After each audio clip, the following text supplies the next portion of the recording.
Salam müəllimələr, hər vaxtınız xeyir olsun. Bugünkü mövzumuz inkişaf sahələri. Gəlin görək inkişaf sahələri nələrdir? İnkişaf sahələri dedikdə biz nələri bilməliyik? İnkişaf sahələrinin hansı xüsusiyyətləri vardır? Heç vaxt itirmədən keçək mövzumuza. Demək olar ki, müəllimələr, məktəbəqədər təhsildə uşağın inkişafı 4 əsas inkişaf sahəsi üzrə aparılır və həmin bu inkişaf sahələri bir-birindən ayrı deyilmir. Bir-birindən ayrı deyildir. Bir-birini tamamlayır. Bu 4 inkişaf sahəsi 4-ü də bir-birini tamamlayır. Yəni biz istəyiriksə uşaq şəxsiyyət kimi formalaşsın. Biz bir uşağın şəxsiyyətinin formalaşmasını istəyiriksə, bu 4 inkişaf sahəsinin 4-ünü də bərabər şəkildə uşaqda inkişaf etdirməliyik. Gəlin görək həmin o 4 inkişaf sahələri hansılardır? Deməli, birinci inkişaf sahəmiz fiziki inkişaf sağlamlıq və təhlükəsizlikdir. İkinci inkişaf sahəsi idraki inkişaf, üçüncü inkişaf sahəsi estetik yaradıcı inkişaf, dördüncü inkişaf sahəsi sosial-emosional inkişaf sahəsi. Baxın, həmin ki bu 4 inkişaf sahəsi hər biri ardıcıl şəkildə əzbərlənməlidir müəllimələr. Hər biri öz özlüyündə, öz yerində öyrənilməlidir. Yəni birincini axırda demək, axırıncını birinci demək düzgün deyildir. Burada inkişaf sahələrinin ardıcıllığını pozmuş olarıq. Ona görə də ardıcıl şəkildə inkişaf sahələri öyrənilməli və bunların açıqlanması da bilinməlidir. Yəni açıqlamasına qədər əzbərləməlisiniz əsas standartla bərabər. Başlayaq hər bir inkişaf sahəsi haqqında ayrı-ayrılıqda məlumat verək. Birinci inkişaf sahəmiz nə oldu? Fiziki inkişaf sağlamlıq və təhlükəsizlik. Bu sahə uşağın bədəninin, hərəkətlərinin, sağlam vərdişlərinin və eyni zamanda təhlükəsiz davranışlarının formalaşmasının təməlini qurur. Yəni bu deməkdir ki, müəllimələr, fiziki inkişaf sağlamlıq və təhlükəsizlikdir. Yəni burada uşağın sağlamlığından, uşağın fiziki hərəkətlərindən, təhlükəsiz qaydalarını bilməsindən söhbət gedəcək. Başlayaq hər bir əsas standart haqqında ayrı-ayrılıqda məlumat verək. Deməli, müəllimələr, fiziki inkişaf sağlamlıq və təhlükəsizlik inkişaf sahəsinin öz özlüyündə 3 əsas standartı vardır. 1.1 hansı standartdır? Fiziki hərəkətləri yerinə yetirir. Nə deməkdir bu müəllimələr? Yəni uşaq qaçır, uşaq turlanır, uşaq sürünür və yaxud da ki, uşaq top atır, top tutur, uşaq pilləkəndən çıxa bilir, balansını saxlaya bilir. Bunları birlikdə nə oldu? Uşağın fiziki hərəkətləri yerinə yetirməsi. Bu nəyə aid oldu? 1.1 standartına, yəni birinci məzmun xəttimizin birinci əsas standartına. Fiziki hərəkətləri yerinə yetirir bizim oldu birinci əsas standartımız. Gəlin keçək ikinci standartımıza. 1.2 standartı masa arxasında davranışını ümumi qaydalar əsasını tənzimləyir və gigiyena qaydalarına əməl edir. Nə deməkdir bu müəllimələr? Baxın, bu uşağın demək olar ki, masa arxasında düzgün oturması deməkdir. Bu uşağın yemək zamanı qaydalara əməl etməsi deməkdir. Uşağın əllərini yuması deməkdir. Səliqəli olması deməkdir. Bunlar hamısı bir yerdə oldu. Uşağın masa arxasındakı davranışı, düzgün oturuş qaydası, düzgün davranış qaydası, öz hərəkətlərini tənzimləməsi, gigiyena qaydalarına əməl etməsi. Yəni uşaq qaydanı qorxudan etmir. Uşaq artıq bilir ki, uşaq onu edə, yəni bunu təkrar etsə, uşaqda bu vərdişə çevriləcək və artıq uşaq bunu yəni heç kimin baskısı olmadan rahat şəkildə öz özlüyündə bilir ki, bu vacibdir və bunu edə bilir. Bu nəyə aid oldu? Birinci inkişaf sahəmizin ikinci əsas standartına. Daha sonra 1.3 standartı təhlükəsizlik qaydalarına əməl edir. Nə deməkdir bu? Yəni uşaq artıq iti əşyalar deyirik. İti əşyalardan uzaq durur. Uşaq tanımadığı insanlarla ehtiyatlı davranır. Yol hərəkətləri barədə məlumatlıdır. Yol hərəkətlərini bilir, ehtiyatla davranır və yaxud da ki, biz təhlükəsiz qaydalar dedikdə yanğındır, torpaq sürüşməsidir. Yəni təbii fəlakətlər də, təbiət hadisələrdə buna aid oluna bilər. Deməli, birinci inkişaf sahəmiz oldu fiziki inkişaf, sağlamlıq və təhlükəsizlik. Bunun 3 əsas standartı vardır. 1.1 fiziki hərəkətləri yerinə yetirir. 1.2 masa arxasında davranışını ümumi qaydalar əsasında tənzimləyir və gigiyena qaydalarına əməl edir. 1.3 təhlükəsizlik qaydalarına əməl edir.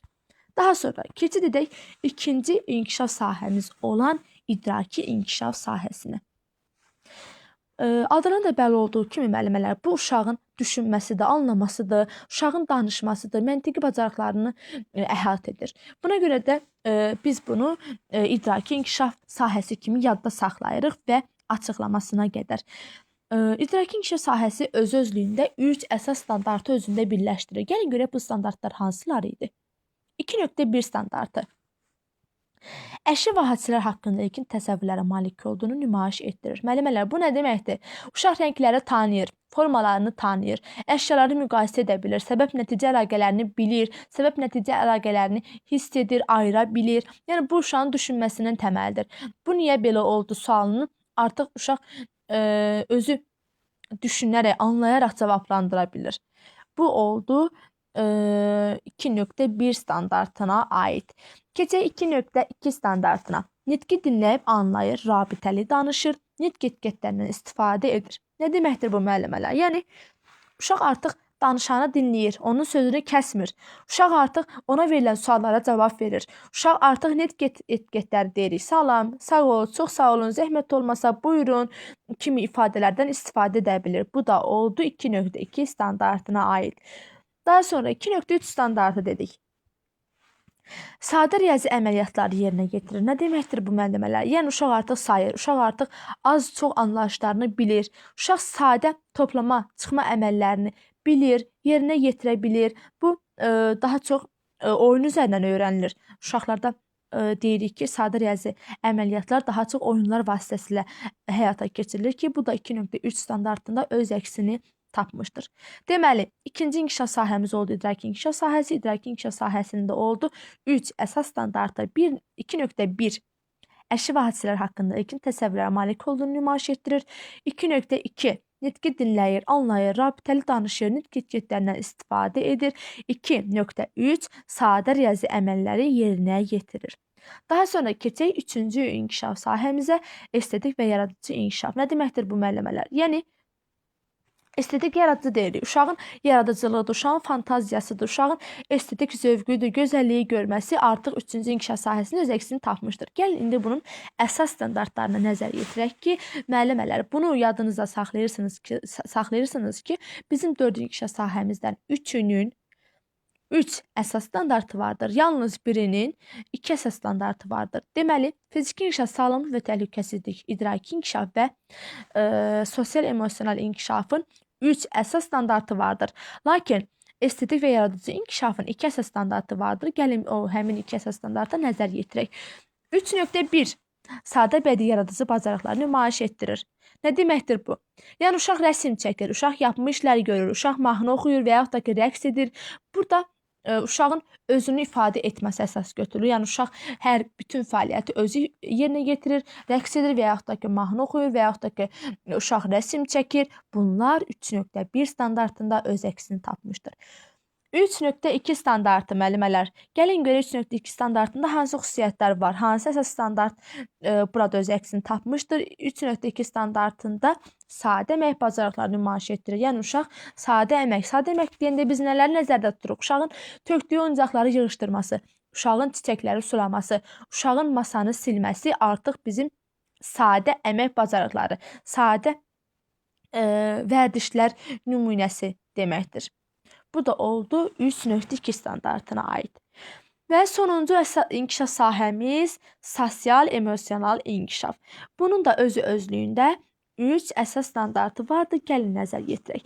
4.1 ünsiyyət bacarıqları nümayiş etdirir. Nə deməkdir bu? Uşaq dostluq edir, uşaq fikrini bildirir, uşaq mübahisəni artıq mübahisə etmir. Mübahisə zamanı öz fikrini, öz sözləri ifadə edirsə, bu 4.1 standartına deməli aiddir. 4.2 standartı müəllimələr sosial həyatla bağlı bilik, bacarıq və vərdişləri özünə məxsus tərzdə nümayiş etdirdi. Nə demək oldu bu? Qaydalara əməl edə bilir uşaq. Sosial həyat deyir, uşaq növbə gözləyə bilir. Artıq uşaq qrup işlərində fəal iştirak edə bilirsə, bu artıq 4.2 standartına aiddir. 4.3 standartı müəllimələr. 4.3 standart dedikdə biz nələr nəzərdə tuturuq?